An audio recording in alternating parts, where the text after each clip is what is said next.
These are jars of cheap candy that I purchased from a discount store. Marked down from the full price, down to 33 cents each, down to 10 cents each. I am not going to eat this trash. I'm going to salvage the jar.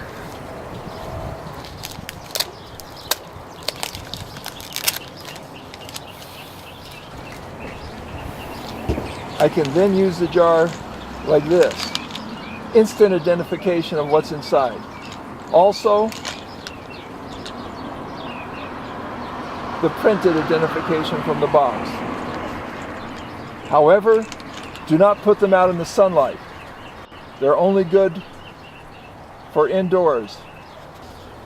The plastic of these jars is so thin that it almost melts in the sun.